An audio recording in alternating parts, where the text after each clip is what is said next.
नमस्कार दोस्तों, आप देख रहे हैं डेली खबरें और मैं हूं आपके साथ सुल्तान खान। और आज तारीख है 28 जून और आज बहुत बड़ी खबर निकल के आ रही है। आपको बता दें कि डोनाल्ड ट्रंप इंडिया का दौरा करने वाले हैं, वहीं पर साथ ही में पाकिस्तान के ऊपर बहुत बड़ा हमला हो चुका है और पाकिस्तान के लगभग दर्जनों रेंजर्स मारे जा चुके हैं और कई रेंजर्स घायल हो चुके हैं। ये अलग खबर है। वहीं पर इंडिया से बहुत बड़ी खबर निकल के आ रही है। ये सब खबर मैं आपको इसी वीडियो में बताऊंगा। एकदम कम समय में बहुत कम समय लूंगा और ज़्यादा खबरें बताऊंगा, तो इसी वजह से आप इस वीडियो में लास्ट तक बने रहिएगा और इस वीडियो को लाइक करके चैनल को सब्सक्राइब जरूर कर दीजिएगा। और हाँ, आप साथ में कमेंट करके यह बताइएगा कि ये वीडियो आप कहाँ से देख रहे हैं, ताकि मुझे भी पता चले कि मेरी ऑडियंस कहाँ से है, ताकि मैं वहाँ की खबरें ज़्यादा बता सकूँ।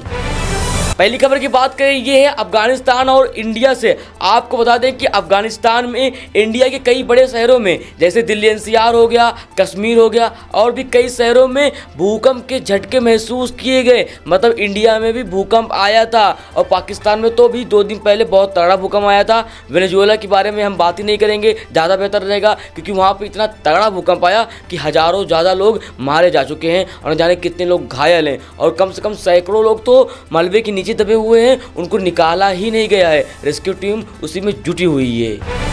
और वहीं पर अगली खबर निकल के आ रही है पाकिस्तान से। पाकिस्तान के कराची के गुलिस्तान के जौहर में बहुत बड़ा हमला हो चुका है पाकिस्तान के रेंजर्स के ऊपर। और आपको बता दें कि उनके हेडक्वार्टर पे ये हमला हुआ, स्नाइपर से हमला किया गया। लोग उसमें घुसे भी, पता नहीं कौन था, अभी इसकी खबर निकल के सामने नहीं आई है। लेकिन इस हमले में कम से कम 10 पाकिस्तानी रेंजर्स मारे जा चुके हैं और न जाने कितने रेंजर्स घायल हैं, हॉस्पिटल में भर्ती हैं। वहाँ पर रेस्क्यू टीम पहुँची है और उस पूरे एरिया को सीज कर लिया गया है। वहाँ पे लॉकडाउन लगा दिया गया है और लोगों को इत्तला कर दिया गया है कि आप सब बिना कोई काम के अपने घर से बाहर ना निकले और आप अपनी घर की खिड़की भी ना खोलें, क्योंकि जो रेंजर्स के ऊपर हमला हुआ है वो स्नाइपर से भी हुआ है। और यहाँ पे लोग कयास लगा रहे हैं कि अफगानिस्तान वाले होंगे, तालिबान वाले होंगे, लेकिन अब ये मैं अपने मुँह से क्यों कहूँ, क्योंकि अभी इसकी खबर निकल के सामने नहीं आई है। लेकिन ये हमला बहुत ही बड़ा है और यहाँ पे दर्जनों पाकिस्तानी रेंजर्स मारे जा चुके हैं।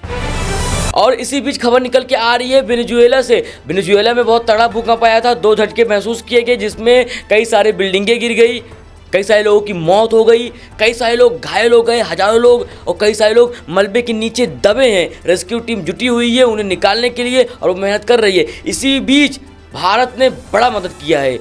भारत के जो जवान हैं वो इस समय वेनेजुएला के लिए निकल चुके हैं, एम्बुलेंस के साथ, खाने पीने की सामग्री के साथ, दवाइयों के साथ एक कार्गो प्लेन में बैठकर निकल चुके हैं और वो वहाँ पर वेनेजुएला की हेल्प करेंगे। जो भी लोग मलबे में दबे हैं निकालेंगे, खिलाएंगे, दवा खिलाएंगे और उनकी रेख देख करेंगे। और इसी के साथ फ्रांस ने भी बड़ा कदम उठाया है, वो भी वेनेजुएला के लिए निकल गई है उनकी मदद करने के लिए। लेकिन अभी यही केवल 2 देश है जो वेनेजुएला की मदद करने के लिए जा रही है। बाकी किसी भी कंट्री से खबर निकल के नहीं आई है, चाहे वो पाकिस्तान हो, चाहे वो अफगानिस्तान हो, चाहे वो जो हो, चाहे वो चाइना हो। अमेरिका को तो करना ही पड़ेगा, क्योंकि उन्होंने वेनेजुएला पे कब्जा जो किया है भाई वो तो करेगी। बाकी इंडिया और फ्रांस ये 2 बड़ा नाम है जो वहाँ पर बचाव के लिए जा रही है। और अगली खबर निकल के आ रही है इंडिया से ही। इंडिया में एक बार फिर से पेपर लीक हो गया है। आप सबको पता है कि नीट पेपर लीक हुआ था, उसके बाद कई सारे स्टूडेंट ने आत्महत्या कर ली थी, सुसाइड कर लिया था। उसके बाद बहुत बवाल हुआ, सीजेपी पार्टी बनी, अभी वो धरने में बैठी है। हमारे एजुकेशन मिनिस्टर धर्मेंद्र प्रधान का इस्तीफा मांग रही है। इसी बीच महाराष्ट्र में टीईटी पेपर लीक हो चुका है। एग्जाम के एक दिन पहले 28 यानी आज को पेपर था, आज पेपर था टीईटी का, लेकिन 27 को ही पेपर लीक हो गया। महाराष्ट्र के थाने में पेपर देखने को मिला और सेम ये वही हूबहू पेपर था जो कि एग्ज़ाम में आने वाला था। सेम वही सारे क्वेश्चन थे जो एग्ज़ाम में आते, जिसकी वजह से पेपर को रद्द कर दिया गया और पेपर लीक हो चुका है। ये सबसे बड़ा फेलियर है सिस्टम का, एजुकेशन मिनिस्टर का और महाराष्ट्र के जो मिनिस्टर हैं, सीएम हैं, उनका। और इसके लिए एक स्पेशल टीम बनाई गई है, एसआईटी, स्पेशल इन्वेस्टिगेशन टीम। अब देखते हैं कि इसमें क्या क्लू निकल के आता है, कैसे क्या हुआ। 2-4 लोगों को गिरफ्तार कर लेंगे, कहेंगे कि इन्होंने ही किया था, उनको सस्पेंड कर देंगे, उनको जेल में भेज देंगे। लेकिन अगली बार से फिर यही खेला होगा, पेपर लीक होगा, पेपर बिकेंगे, 30-30 लाख रुपए के एक पेपर बिकेंगे। तो ये गलती सिस्टम की है। जब तक ये सिस्टम अंदर से साफ नहीं होगा तो पेपर लीक होता रहेगा, चाहे वो नीट हो, चाहे वो जो भी हो। वहीं पर राम मंदिर घोटाले को लेकर बागेश्वर धाम बाबा ने बहुत बड़ा ऐलान कर दिया है। उन्होंने साफ साफ कहा कि इनको तो प्रशासन दंड देगी, ये जेल में जाएंगे, सड़ेंगे वहाँ पर, लेकिन इनको महादंड मिलेगा भगवान की तरफ से। इन्होंने एग्जाम्पल रावण का दिया। उन्होंने कहा कि रावण ने चोरी की थी केवल सीता माता की, लेकिन ये पूरे राम जी के तिजोरी को ही खाली कर रहे हैं।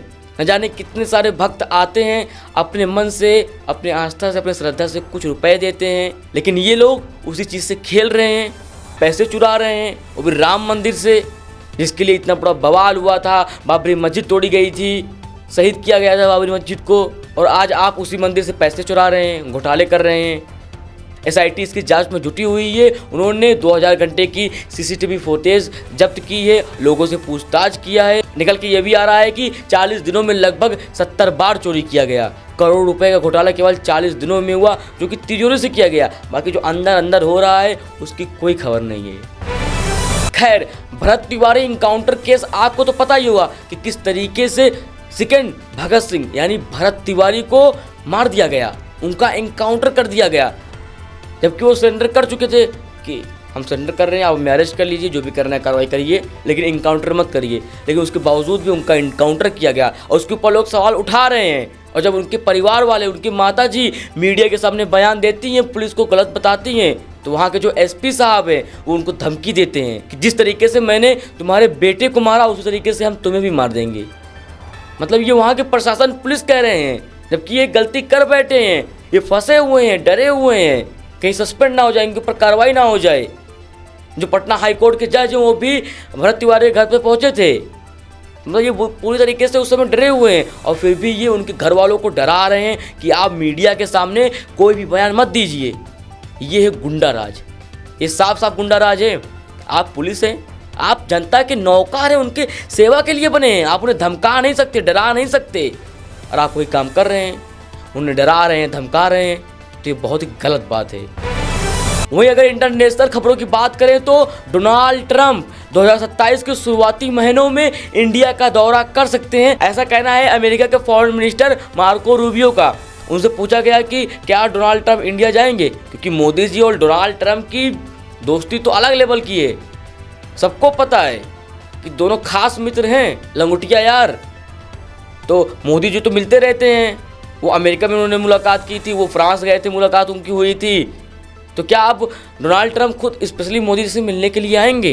तो मार्को रूबियो ने कहा जी हाँ, बस उसी चीज़ पर तैयारी हो रही है, शेड्यूल निकाला जा रहा है। जैसे ही डेट फ्री होती है उसके बाद 2027 के शुरुआती महीनों में ही डोनाल्ड ट्रंप इंडिया का दौरा करेंगे और मोदी जी से मुलाकात करेंगे। वहीं आपको बता दें कि ईरान और दुबई के बीच में फिर से जहाज़ें शुरू हो गई हैं। आप जहाज़ से आ जा सकते हैं, और जो रूट है वो है तेहरान और दुबई का।